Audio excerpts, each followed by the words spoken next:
Hey everyone, welcome to the Film Cultist, the podcast where we try to find the diamond in the celluloid rough. I am your host as always, Zack, and I have a question for you guys.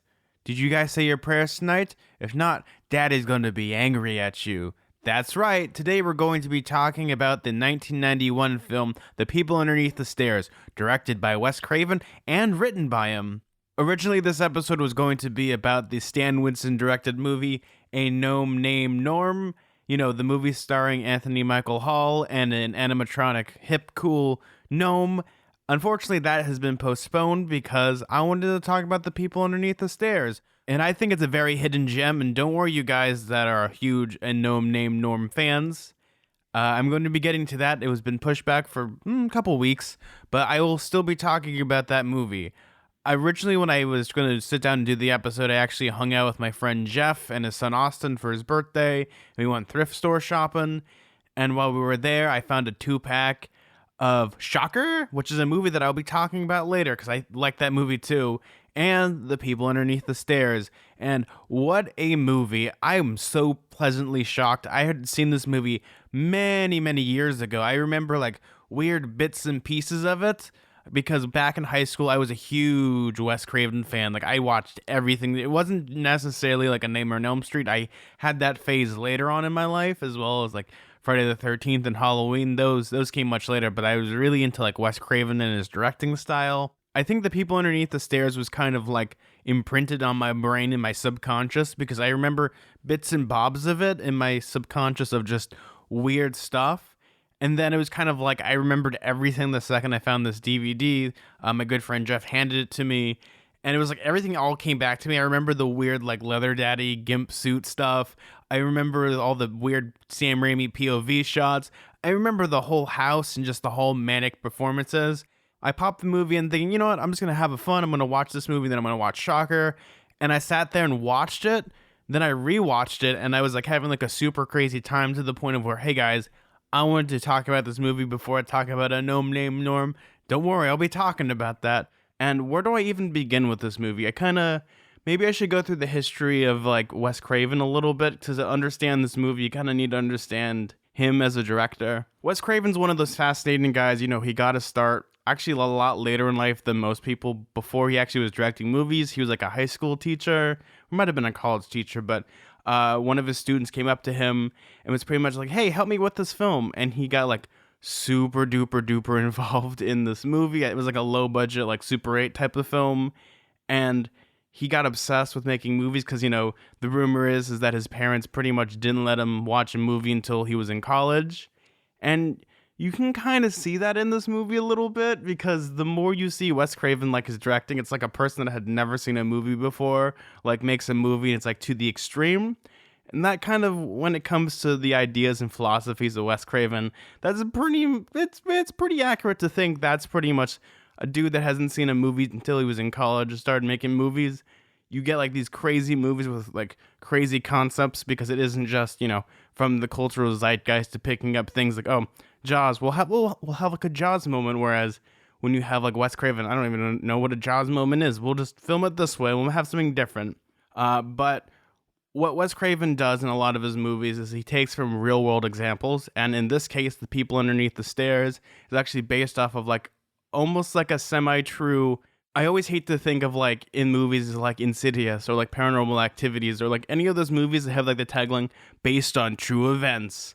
It's kind of the similar thing here with like based on true events, where a couple of burglars broke into a house. I believe it was in Los Angeles. I was like trying to look up the research on this movie a little bit more, but I couldn't find any like solid proof of, you know, this actual case. But pretty much these burglars broke into this house, and they ended up finding 2 kids like locked in the basement. And their parents were like terribly horrible people that just wouldn't let them go outside and really like even see the sunlight. And this like fascinated Wes Craven. I know he'd done this one similar to Nightmare on Elm Street, where it was almost like the exact same thing. Like there was like these studies of like these people that were like deathly afraid to go to sleep, and one of them like begged, pretty much he didn't want to go to sleep, and when he accidentally did go to sleep, he actually died. And that's where we get the idea of like Freddy Krueger, and we have the idea of dreams trying to kill you. And that's a lot of like a staple of like a Wes Craven type of movie, is he tries to take from like real world events, especially the things that he writes, and tries to put his own horror twist to it. And this is the case with the people underneath the stairs. So, what is the story for the people underneath the stairs? Well, it kind of opens up, and you follow this character named Poindexter, otherwise known as, everyone just calls him Fool.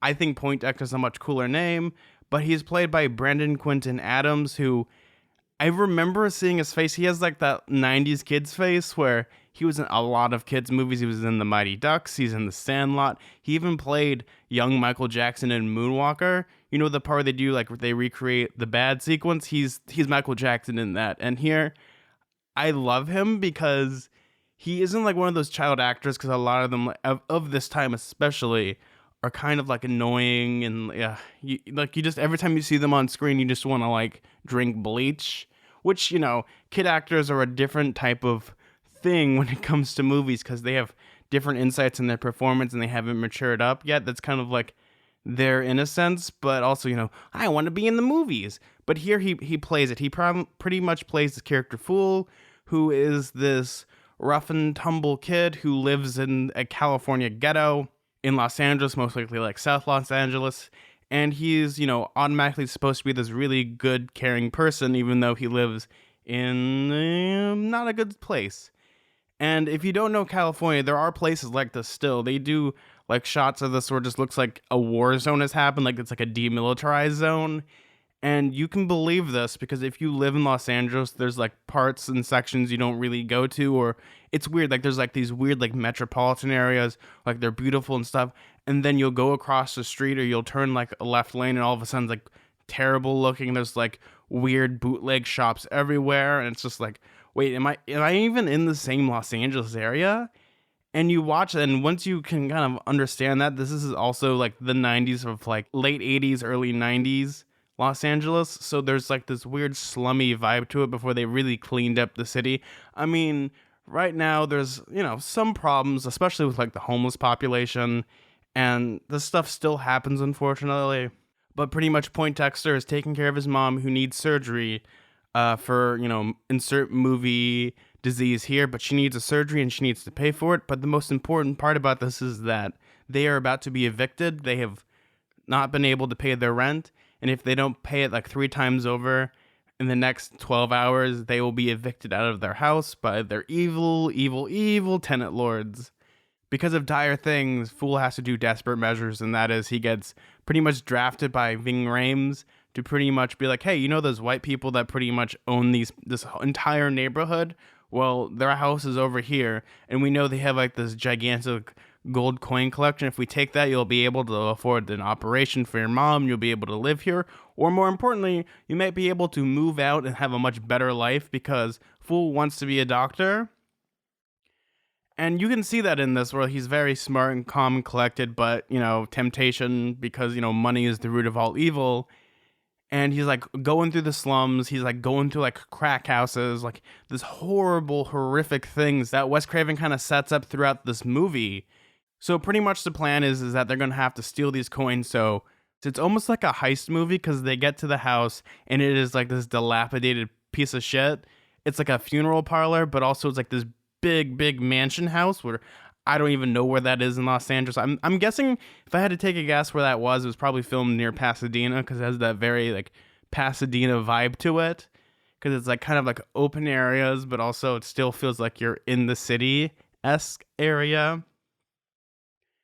And I like this because you have like fools like scoping out the area dressed as a Boy Scout. Like he's like, oh, well, look over here. Oh, there's a pond over here. Like knocks on the door. And this is where we're kind of introduced to, I consider like these steal the show of this movie. The 2 main characters, where I consider these people the main characters. Fool is pretty good, but the second these 2 people are on screen, I absolutely adore them. And that is Everett McGill as Daddy and Wendy Robbie as Mommy. And oh my god, if you do not know these people, like the first time I saw them I was like really confused, but then my light bulb went in my head and I was like, oh, these people are from Twin Peaks. And I was like, oh my god, because they play the 2 people, Everett and Wendy, they play a married couple in Twin Peaks. They play Everett McNeil plays Big Ed, and Wendy Robbie plays Nadine as the married couple, the Hurleys, in Twin Peaks, where, Nadine has the eye patch and she's super strong, and she has like, I fixed the curtains. Oh, don't drip oil here. Now we have like quiet running curtains, like things like that. And I guess Wes Craven saw their performance in Twin Peaks because they have a very dynamic situation about. I could get into like Twin Peaks lore, but pretty much he's like, I need these people to be in the movie. Though it's weird because in this movie they play brother and sister, and they may or may not be incestuous in this movie. But I can believe that they're a married couple in Twin Peaks, and I can believe these two people, these wackos, are brother and sister in this movie. They totally like steal the show, and I love them for this movie because they do the old thing of like they leave and then Ving Rhames and Fool like enter the building, and things just go off the rails from there because it pretty much becomes like set pieces like, okay, here's one obstacle, here's another, and they're not like, hey, maybe we should turn around, these coins aren't important, but because they're so desperate they need these coins, and one thing leads to another, and they end up being locked into the house. And this is where the movie becomes a, like, I want to call The People Underneath the Stairs is pretty much the gritty haunted house movie where there's no ghosts. It is a haunted house to the extreme, because earlier in the movie they already set up that there's someone living in the walls. We're introduced to this girl named Alice, who's like this 12-year-old girl who I guess mommy and daddy are her parents. And she's like I mustn't tell a lie and I have to say my prayers or they will beat me, which they do. And it's like horrifically graphic. And Wes Craven is, known for being horrifically graphic. I mean, he shot porn before he actually started doing movies. And it is hard to watch those scenes. But it sets up the character of mommy and daddy and how they're just automatically off. Like there's a dude in their walls, especially when it comes to this house. This house is absolutely a character. And as you're watching, like things are off, like, Alice is like feeding an animal or some creature, or most likely a person, in the walls. And the whole set design, it reminds me of like the boiler sequences in Nightmare on Elm Street. They're just dark and gritty and grim.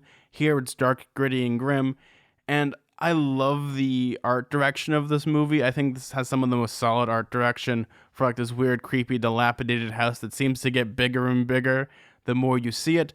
Though all we know is that there are creepy things in the basement and there's something in the walls, and mommy and daddy will be home very, very soon. And this movie becomes, how do we get out of this house? It reminds me of the movie Don't Breathe from 2016 with like Stephen Lang. Though they're much different movies, but if you've seen that movie, it's like the same type of direction of, it's a clever thing of like, we're trapped in this house with these crazy people. How do we get out of here?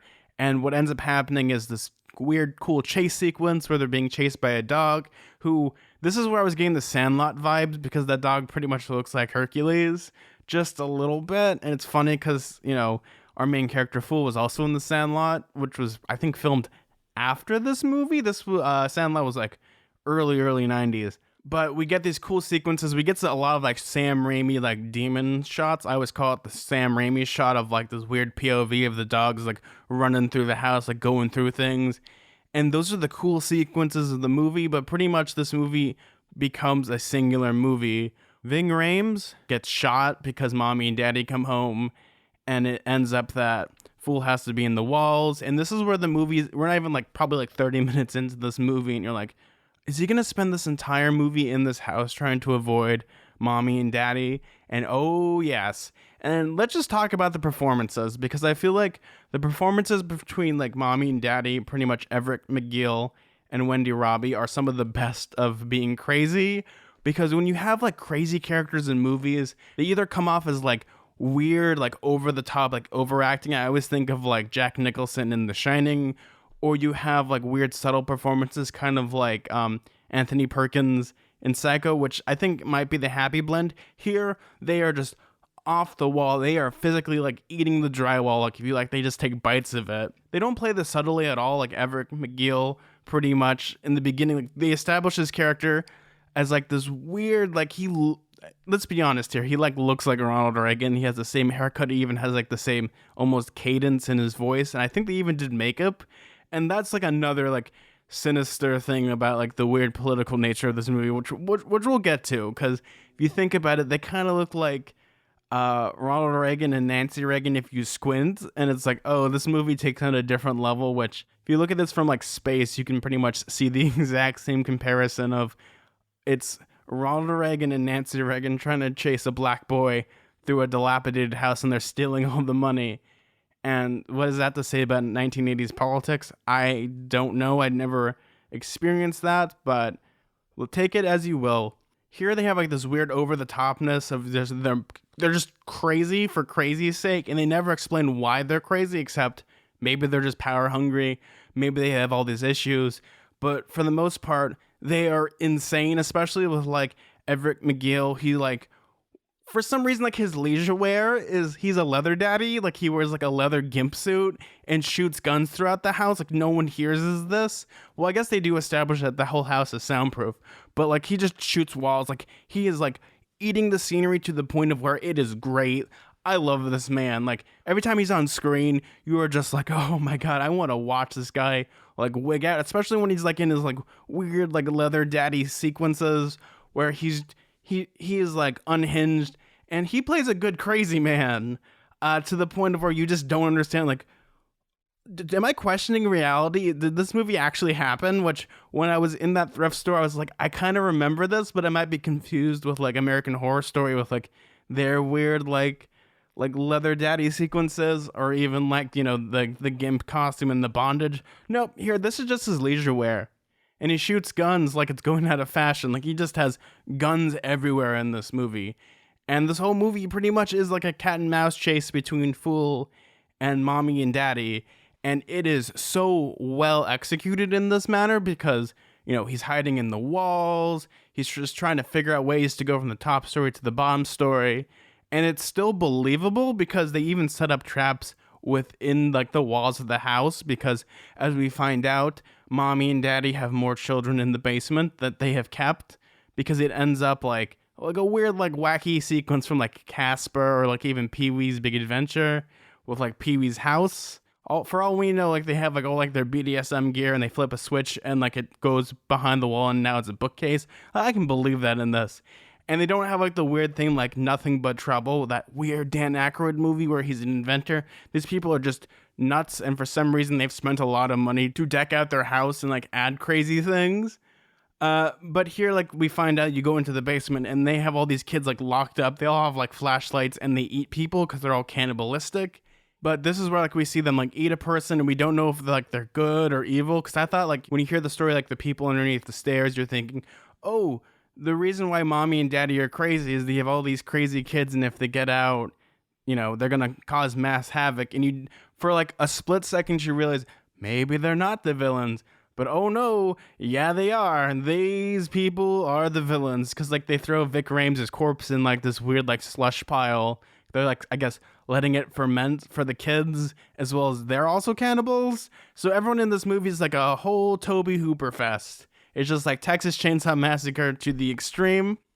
The one thing I haven't gotten a chance to talk to you guys about is the special effects. I think most of the special effects in this movie go to like wacky house prop things, like staircases falling away, making slides, weird little things that aren't really like horribly graphic, but there's some parts in this movie like that are horrifying in the special effects. I really do enjoy the special effects makeup they have for like the kids.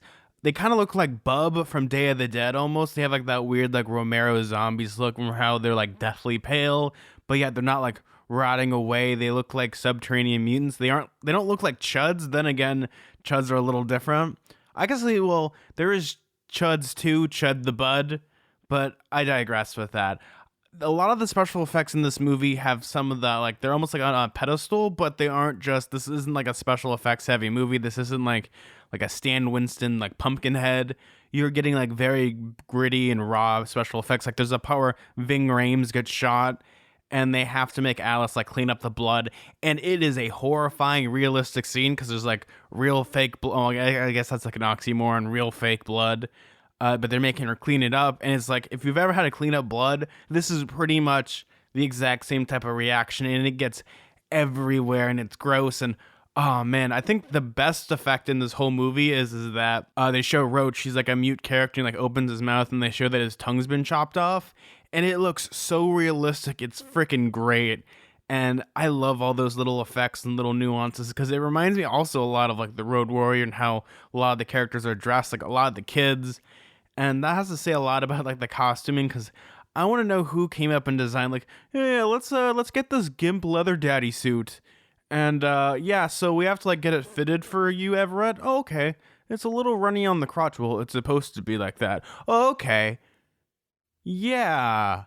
I think by having like lo-fi special effects, it really does help this movie because it makes it like super gritty. It reminds me a lot of like The Hills Have Eyes, though not, those are different type of like weird mutant people. This is like a much different vibe to it, and that really does add a plus to the movie. I think most of the special effects that really work in this movie are like the weird, wacky effects of the house. It does give me like Nothing But Trouble vibes of that weird house.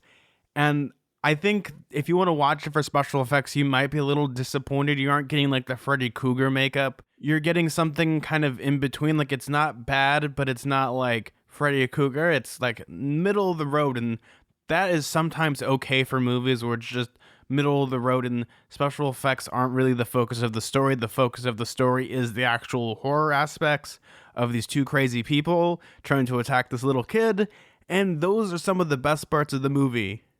There's a lot of sequences in this movie that reminded me of like Evil Dead 2, especially like it didn't happen, but I can believe this movie would have the one shot scene where like Ash is running through the cabin and you don't see what's happening, but you have like I guess it's called like the whammo cam, where it's just like going through the cabin and Bruce Campbell is just like freaking out and like going through walls, going through doors just to escape this creature. It's very similar to that because we have the dog aspect of this movie. And it also, the kid actors work in this way of like they can get into every nook and cranny. And it does become a very suspenseful movie because they're being chased. The parents obviously are too big to get into the walls, but the kids, Alice, Fool, we actually get introduced to the person in the walls named Roach, who is also like this weird mutant person that has had his tongue cut out, and he's just trying to get out of the house. But it's a lot like Willy Wonka. No one ever goes in, no one ever goes out. Isn't that right, weird, creepy butcher man that talks to Charlie Buckets about the exposition about the chocolate factory? Yeah, and it does escalate a lot quickly. This is like, it goes to like 1 to like 35 very quickly. And you have sequences where everything is creative and inventive of like how they're keeping the people in the house. Like, oh, you open up the doors? Nope. There's like almost like the equivalent of like a brick wall, or like you open up a door and there's just like a fence and there's soundproofing, but also like everything in the house is just weird and dilapidated and gross. And it's crazy to think that this movie came out in 1991, and in 1992 was the Rodney King riots, which is very eerily similar to this movie. And you watch this movie, there's a lot of like political metaphors in this movie. There's a lot of things like dealing with like, race politics of this time, especially with like Wes Craven, who before this movie did Serpent and the Rainbow, and then he kind of ended that trend of like trying to have the messages with a vampire in Brooklyn. But you see that when it comes to Wes Craven, he's more of the man that has, a more upfront message. Because when it comes to like Wes Craven, like before this, he was like an English teacher. So, the idea of like metaphors and all those things like aren't lost onto him. So while you're like watching the movie, there are a lot of metaphors to this movie. There's a lot of, implications. Like much like George A. Romero with like, not the first movie, Night of the Living Dead was kind of like, they were like lumped in that time, or it's like, oh, we're going to make our first predominantly black, main character, and he's going to get shot at the end of that movie. And, that set off a whole trend of like, oh man, George A. Romero is like this, big ol' orator.